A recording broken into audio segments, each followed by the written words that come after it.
Welcome to Tampa's Table, a culinary journey. I'm Jeff Hauk. I'm Vice President of Marketing for the 1905 family of restaurants. With me today is Garrett Greco, a Renaissance man, if there ever was one.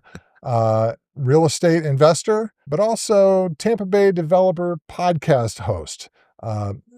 If I were to say that it's blowing up and it's in the consciousness of anybody who cares about what's important to Tampa, it would be an understatement. Garrett, I'm thrilled that you're here as a guest. Thanks for having me, Jeff. I hope I didn't embarrass you with that. No, I'm surprised as you are. So many people are interested in these topics about growth and development. So yeah, it's cool. The thing I love right now is that, I'm in the hospitality industry.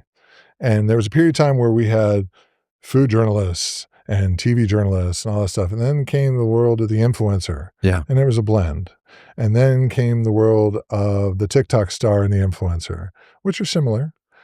I'm somewhere in between, right? You're somewhere. No. I'm not putting you in that bailiwick. And now where I'm getting at is that I would say close to a dozen times a month, I get contacted by either a realtor or a real estate agent or someone who's a developer who wants to come and film at Columbia Restaurant or Eulalia or Casa Santo Stefano because they want to make content to show their prospective buyers what it's like to live in that neighborhood or be in the vicinity of that house. Right. They are the new content kings for me. I always say yes, even though that's probably dropping an anvil on my head right now.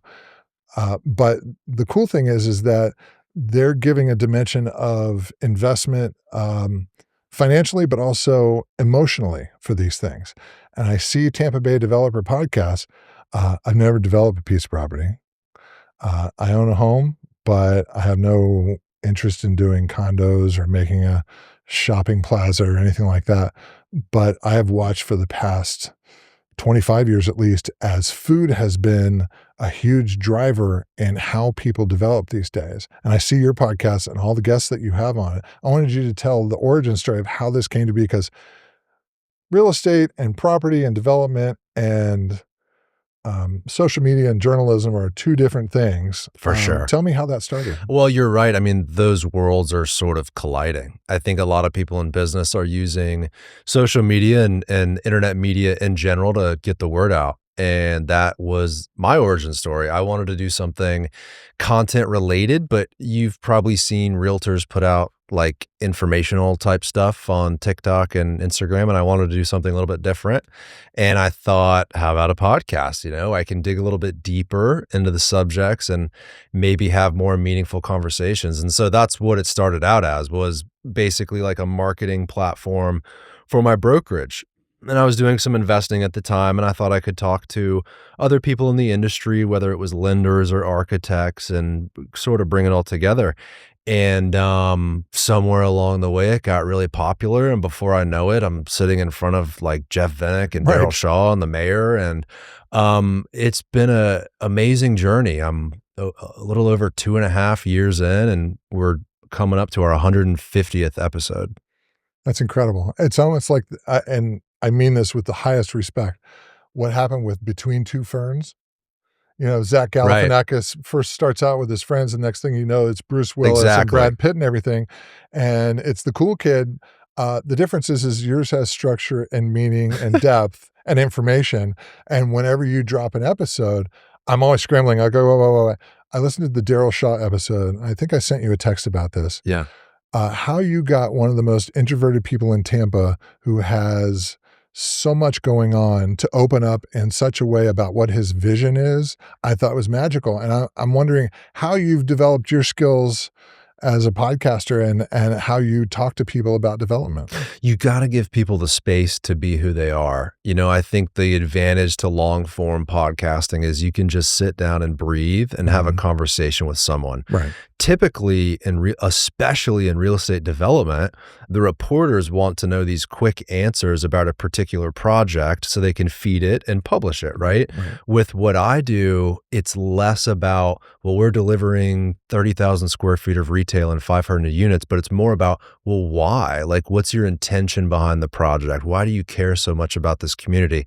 And I think those types of questions for maybe someone like Daryl Shaw or the other people I've had on the show, they're a little bit more comfortable with working through those thoughts rather than like a high stakes interview.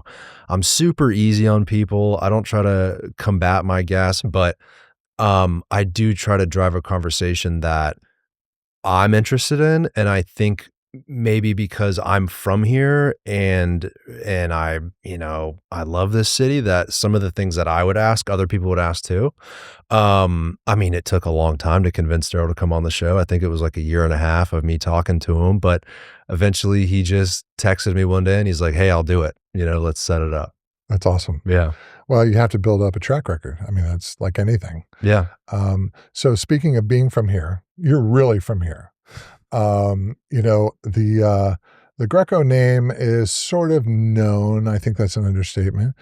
Fifth generation. Fifth generation. Yeah. My sons are the sixth generation. And so it's your great grandfather that came from Santo Stefano Quisquina? Yes, it's my great grandfather. I mean, we have a couple different origin stories as Americans all do, right? We sort of all came from these different places, but my family in particular on my dad's side was from Spain and from Sicily. And when they came to this country, instead of going to New York, which a lot of other Italians did, right? There was a large portion that came to Tampa, to Ybor City. And my family came here for a better life. Some of them rolled cigars. Some of them had little corner stores and hardware stores and gas stations and stuff like that. Yeah, and here I am like 100 and something years later. That's amazing. I was looking through some archives and I found I think it's King Greco Hardware. Right, yeah. On 8th and 15th. Yep. And I found a photo of your grandfather working the sliding elevator doors in the newspaper. I'll have to send it to you. Oh my gosh, you have to send that to me. I have to. And I've met your grandfather. I think everyone has met your there's basically people who've met your grandfather and people who are going to meet your grandfather. I had such great admiration for him, and he was sort of my baptism to what Tampa politics were, because he was the former mayor of Tampa twice. Four terms. I'm sorry. Right. I blurred it in my head. Who's counting at this point? Your dad is a former judge. Mm-hmm. Does that part of their public life bleed into your interest in doing public affairs kind of things? Well, I think it's for sure influenced the way I communicate. I think because my dad was a judge and my grandfather was the mayor, the men in my life, and my grandfather's an only child and my father has two sisters. So I think the men in my life were those like political voices. And so maybe for me, that's sort of the way I ask questions and direct the way I speak is more like lawyerly and political, I guess you could say. But think about this. When my great grandfather Domenico opened up the hardware store in Ybor City in 1926, think about the community back then. The little boy that grew up in that store, my grandfather, was so connected to the people of that store. They would have the politicians come in and different people from that community. And back then there was no Amazon. Like you had to go to the corner store to get your goods and get your services. The community was so connected back then that he grew up in that store, met so many people, and became the mayor of this town at 33 years old. So think about what a different world that was. People were so much more civically engaged back then. The voter turnouts were super high. So I think for me and in my life, I'm just inspired by that. I'm inspired by the story of the corner store, and you would come to me for the hardware and I would go to you for my milk and eggs, and people were so connected back then. And I think with what we're seeing with Water Street and Gasworks and these larger developments is sort of a resurgence of that. So that's where I find inspiration in my career, is building back that corner store. Yeah, there was a time to start a podcast about development. You hit the sweet spot. I kind of did, yeah. There used to be a time where people would come to Tampa and say, I'm going to do this. And they would hope that money would fall from the heavens and never would happen. And then Jeff Vinnick comes to town, falls in love with it, buys a team, and then just says, this is an undervalued asset. And it's a very Tampa story. Well, he told me, he basically said that the origin of buying a lot of that land was like, hey, I own the Lightning. Right. That property's for sale across the street. I should probably buy that. Right. And it's then that simple. Literally. There's and then, no megalomania involved. He's like, oh, no, well, no. this kind of makes sense. It's all the pinnacle of opportunity and timing and the state of the market. I mean, I asked Vinnick, I'm like, is this deal, this development even possible today? Like, if you had to buy that property today, it's like you couldn't do it. The prices are too high, the debt market, because et of cetera. Jeff. Because right, yeah. So it's like, well, probably among right? other people, among other people. But it's I think it's all timing that sort of made that all work out. Sure. So one of the things we wanted to talk about, because this is a food podcast, is sort of food as a driver of development. Mm-hmm. And I noticed as a food reporter, especially in the mid 2000s, that there became an expectation that if you were going to do a development, there was an expectation that there would be a food experience, and not like just any food experience, a good food experience. You saw it at the Bucks games with the elevated suite kind of experience. You saw then again at hockey, Jeff Vinnick took it to a whole different level. But you saw it when they put $1 billion into the first phase of the airport, Mm-hmm. and they went from 5 local brands to 93. It's amazing. People would go before COVID and they would get passes to go do eat-arounds at the airsides. There was now, if I'm going to go here, I need to know that I'm going to have a unique food experience. I wanted you to talk about now where, especially Water Street is so hugely hospitality driven. If you even look at West Shore, they built food into that community as well. And now Gasworks, Daryl's putting the pieces together, including pulling something like Mise en Place all the way. It's amazing, right? From Who would have Kennedy. thought, right? Who would have thought 15, 20 years ago that a restaurant of that caliber, I mean, this is a French sort of forward inspired, I know it's sort of a fusion, New right? American, yeah. New American, but very, legendary local establishment would go to Ybor City. Ybor really wasn't thought of that way, certainly 30, 20, 15 years ago. And whenever you travel, like the first thing I think of and many people think of is let's try the local food. Right. And these developers now are recognizing how important food is to the culture of an area and how implementing that in your development is not only good for the city and for the restaurant, but it's good for that real estate project to connect it to the culture because it'll drive traffic to your area. And so if you notice, all these large real estate developments are including local operators that really are experienced and know what they're doing. And they're implementing them in the development because it drives the success of the development. Absolutely. And it's, like I said, before they put a shovel in the ground at Water Street, they started Sparkman. Mm-hmm. And that put the heart in the body. You see so many different ways of utilizing food. I mean, I give credit to Bob Buckhorn in a lot of ways, because when St. Pete was driving out food trucks, Bob Buckhorn is like, let's have the mayor's food truck rally. 100%. And let's have it in a park that most people aren't really that comfortable with. And Yeah. look what happens to that park, and look what happens to the vicinity.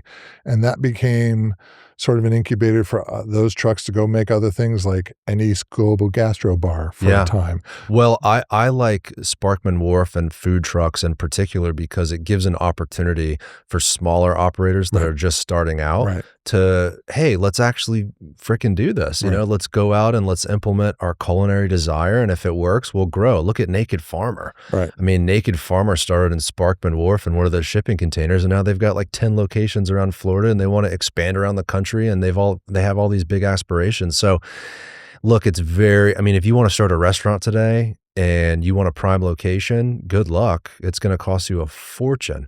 Boulan, for example, on Water Street, with that premium location and that build out was millions and millions of dollars. You can't expect everyone to start there, right? Sure. So a place like Sparkman Wharf, where you can have multiple vendors, local operators, sort of beta testing these ideas, yeah, it's an amazing thing. But the other thing, we were talking with Ty Rodriguez and Farrell Alvarez, is what you're seeing is, okay, so they can't necessarily find a nest in those hot, thriving places now, but you're seeing it grow on the periphery. Mhm. Like I think about Noble Brew, which is just a little bit north of downtown on Florida. That is coffee and kava and everything like that. and right next to it is a place called Burdett's, which is an art and album and creative place. Oh, and it also has food. Right. And they're in an old building that really most people drive through to get to Seminole Heights. So they're filling the gaps between Seminole Heights, which is now known for food, which wasn't before, 20 years ago. And we talked to Ty and Farrell about the fact that one of the reasons it happened at Seminole Heights is because there was lots of available real estate. Right. And there was lots of equipment up for auction because people were losing their restaurants. And, oh, by the way, it's just like Central Avenue in St. Pete at that time. It was affordable. It was easy to get into. And, you saw how food in St. Pete even grew, east to west. Do you have a favorite restaurant / development? /development? Like a story, like, Well, I will, I can give a great example in my head, which is the Pearl, right? So in the Tampa Heights development, you have the Pearl, which is apartments, and then it has ground floor retail. Right. On the corner, on the west side is Roca. I think Roca is my favorite restaurant in Tampa. It's amazing. It's Italian. It's sort of like modern American Italian, but it's not like Carrabba's with the big plate of pasta. They really do the focus on the simple ingredients like the Italians do.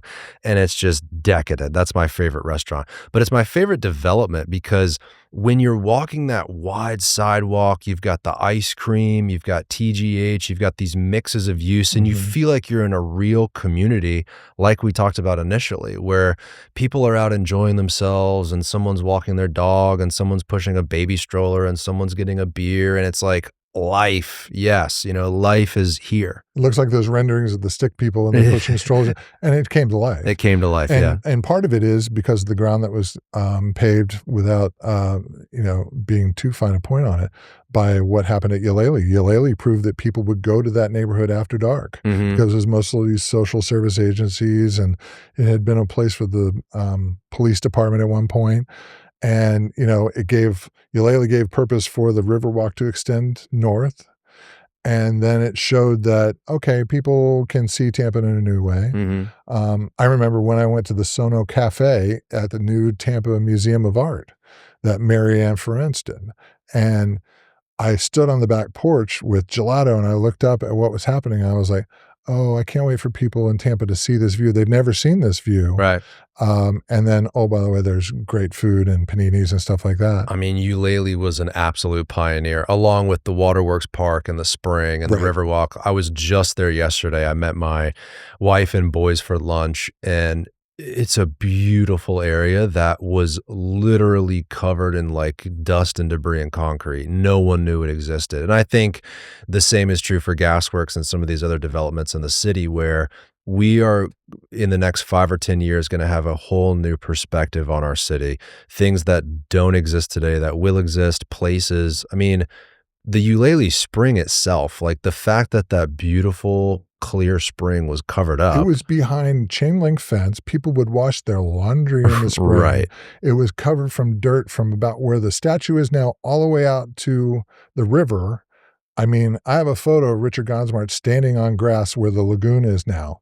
To have the vision of that, first of all, for Buckhorn to make sure that it happened in tandem with the Corps of Engineers to make the spring, for the city to redo the park, which nobody ever went to, and then to give it to Richard and say, see what you can do.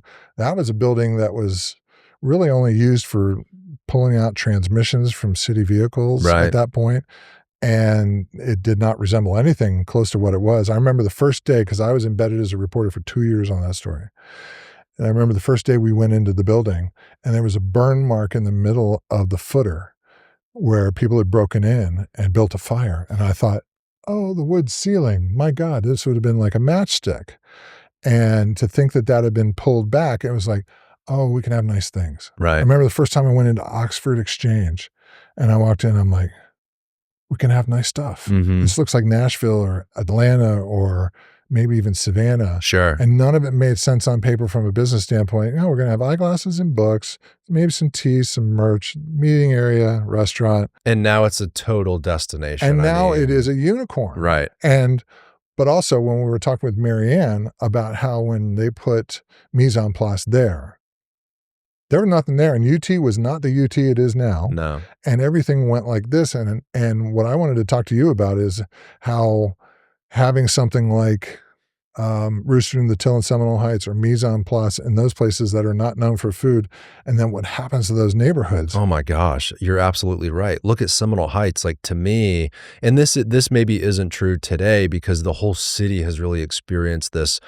culinary shift, but think about Seminole Heights like 15 years ago. It was like the foodie centric cool I mean it still is, It is. but that you're right. I mean those early on restaurants that established themselves that were different and cool and culinary forward totally transformed that community. Yeah. And I mean that now that's one of the most loved areas and most in demand neighborhoods of the city is Seminole Heights because it all started with that food. And let's be very clear about this. There was a lot of pain because that was a neighborhood. And once you had a house and next thing you had this really popular restaurant in front of your house, Sure. it was cool, Yeah. but you still had a restaurant in front of your house and all the cars and everything like that. Well, think about Fresh Kitchen, right? Like Fresh Kitchen God, was yeah. a total victim of their own success. They had a little bungalow on Howard Avenue. They opened up, I mean, what was it? Maybe 2010 or 2013, something like that. Right. And look at what Fresh Kitchen has turned into. This like fast food, healthy bowl place. They were so early on in this whole bowl craze we have right now. They understood the need to eat out of a bowl. You remember the traffic at that location. Crazy. I mean, I would be curious to know how many people a day visited that place. It's just, it's amazing, but you're right. Like, I think, again, restaurants and establishments that become super popular, Right. yeah, they put strain on a neighborhood.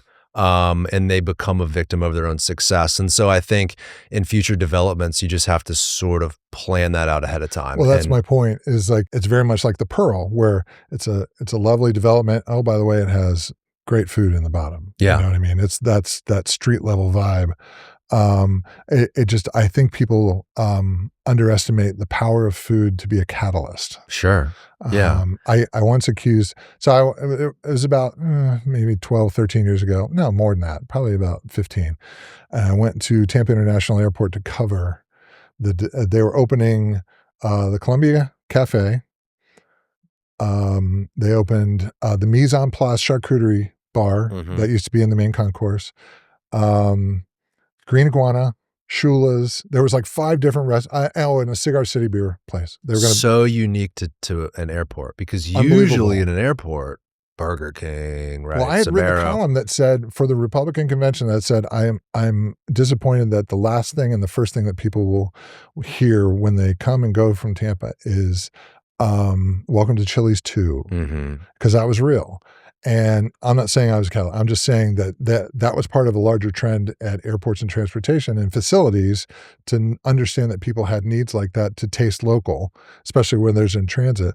But I just remember there were 5 local brands, again, spread to 93, that it was transformative to be proud to say, oh, by the way, on your way out of town, you can get a 1905 salad and bring it on. Well, I think a good example related to some of these larger development projects is like the Chipotle coming to Water Street, for example. Right. There's been a sort of pushback and a lot of people are upset about it, but man, they have to balance the success of the project with trying as hard as they can to get local operators because look at Chipotle comes with that national credit. They've got so many locations, you know they're going to pay the rent.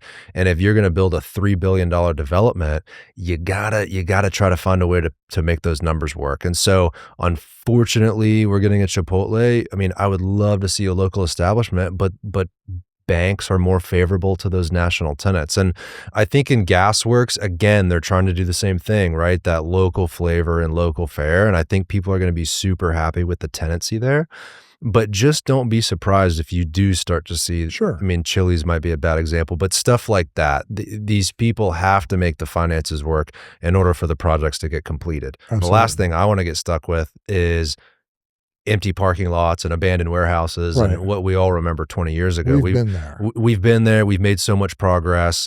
And in order to get fully where we need to go, maybe you got to have a couple Starbuckses, to make it Right. work. I think, this is my opinion, that's why I said I think, the new Seminole Heights is Fowler.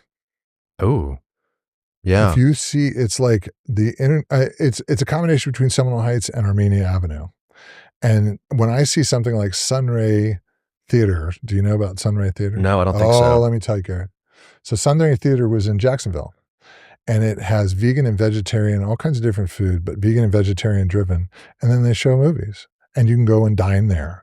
And Oh, fun. Like Cinebistro's yeah, model kind of thing. but way down. Yeah, not Basically ground level, not $40 a ticket to go right. see, Coraline or something like that.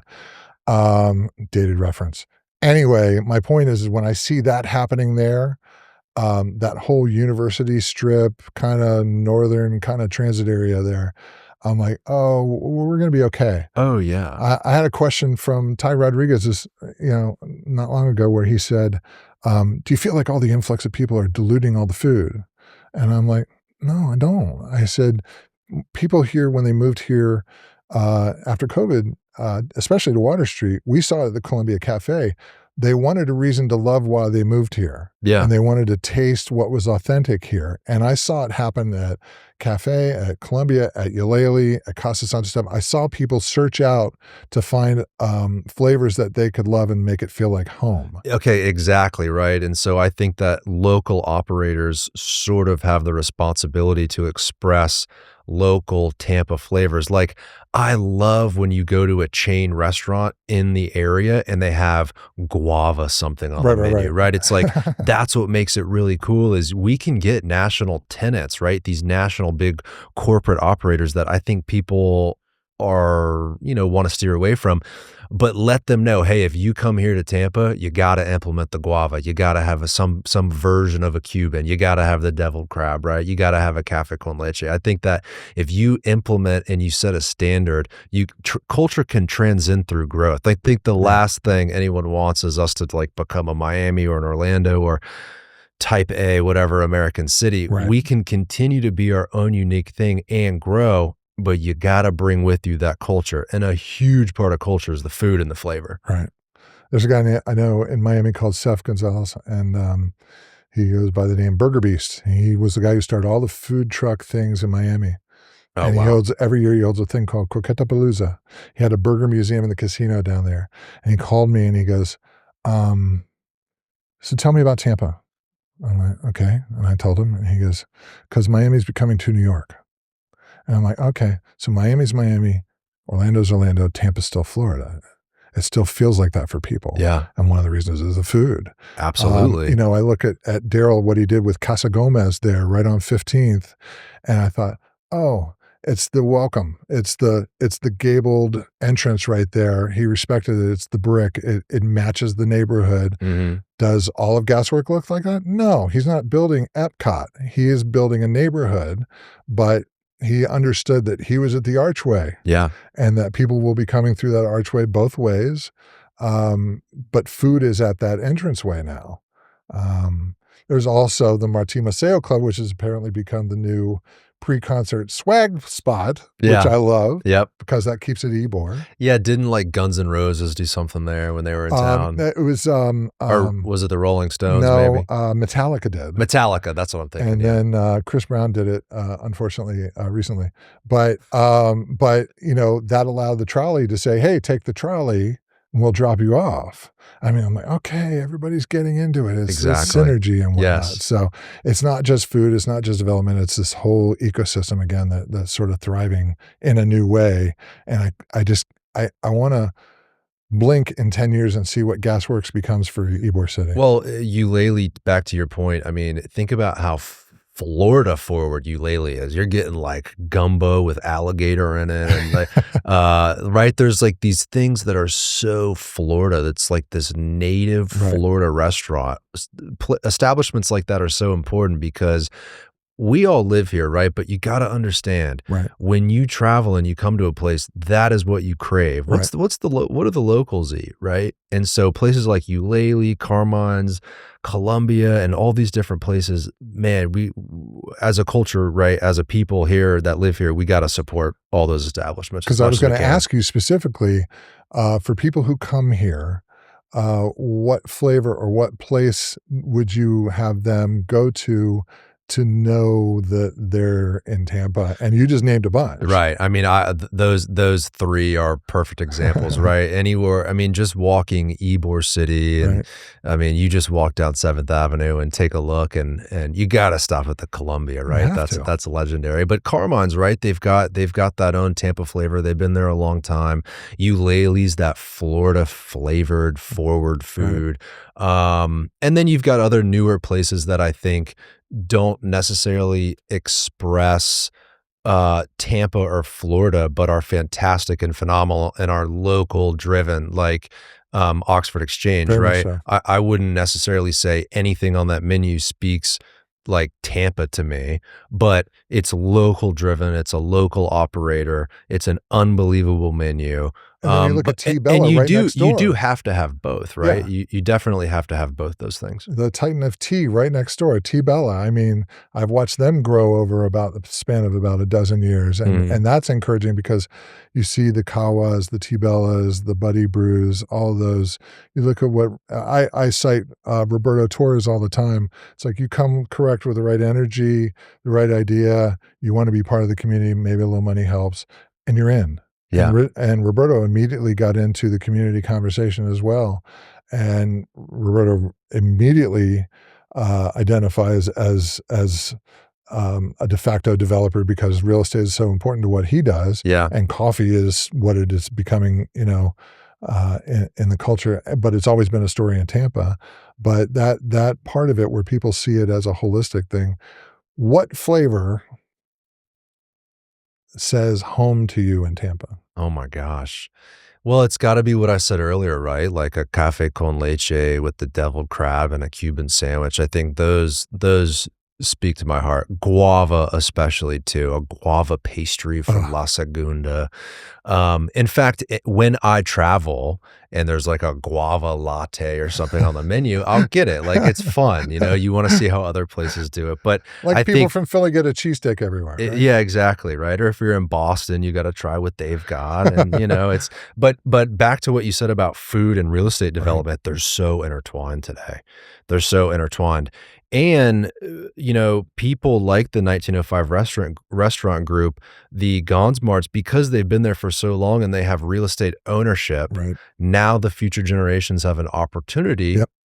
Let's think about this holistically. What are we going to do with our piece of the pie? How are we going to develop this area? You've got the culinary aspect that they've had for over 100 years, but how do you grow around it and add to it to further express the food, but also Ybor as a whole? Right. And then you look at something like J.C. Newman, Exactly. which is a cigar Same factory thing. that's starting to make a place of lodging that calls back to that history. I mean, Garrett, I could sit here and talk to you for 3 hours. I have a critical question because you mentioned devil crab. Okay. Is it devil or is it deviled? I say devoled. Are you quizzing me or is this an opinionated piece? I'm going to ask you again. Is it devil crab? Did Yeah. I get it wrong? Yeah. Well, Why do I'm people, not saying it's wrong. Where did deviled come from? I think it was from the spice, if I'm not mistaken. The spice? The spice that's in there, and the Italians had their spices, and the Spanish had their spices, and they, Cubans and everything. And then they would also they were hand croquettes, but then it evolved where people would pinch off the ends as well. So it's like almost like a crab, but it had horns and stuff like that. So in Tampa Heights, at the kind of Armature Works development, right where that roundabout is on Boulevard. Oh, I know, Seabreeze. Is what that little stand that said deviled crabs. Yeah, it was. Well, they had live crabs that you could get that were molting that you could use for like soft shell crab sandwiches. Yeah. But then they had so the Seabreeze family, which made the best devil crab ever for about a 50-year period of time out on Causeway. They even published their own cookbook. It was so popular. There are different generations and iterations. They had something in Brandon. They've had different places, and my heart broke because they were right there in that area, and they had live crab, and then you could order from a bus. And they would give, which is so Tampa. Well, they had that like old vintage sign, and I no, it always was a thought, trolley. It was a trolley. well, they had that like wood painted sign, did. and I was like, damn, I wish I could go snag I'll that send you thing. the photos. I still have them because I would go there all the time. And when you said devil crab, Maybe that's my dyslexia talking, because No. like devil crab, Well, you mentioned crab. Carmine's. Carmine's on 7th says deviled crab on a sign Oh, well, going what down. are we talking about then? Then maybe there's well, a. I'm not saying they're right. I'm saying I might get a paintbrush and edit. Well, hey, if it happens, it wasn't I see me. the sign painted, I'll know who did it. If you'll see the sign painted, I'll be in jail. But no, it's a fun thing. And Visit Tampa Bay did a big video series, so I like to ask people, and it's always interesting to see what memory it evokes. But it's been a pleasure having you as a guest. I was really looking forward to it. Thanks, Always Jeff. a great conversation. Always I good can't to wait for see the you. next one. If you do want to do 3 hours, you'll have to come on my show. I will do that. I will do that. And thank you for joining us on Tampa's Table, a culinary journey. Be sure to like and follow wherever you like and follow podcasts, and also tag at Visit Tampa Bay if you see something cool that you've had to eat or drink, and Visit Tampa Bay will repost. Thanks again, and we'll save a seat at the table for you for the next time.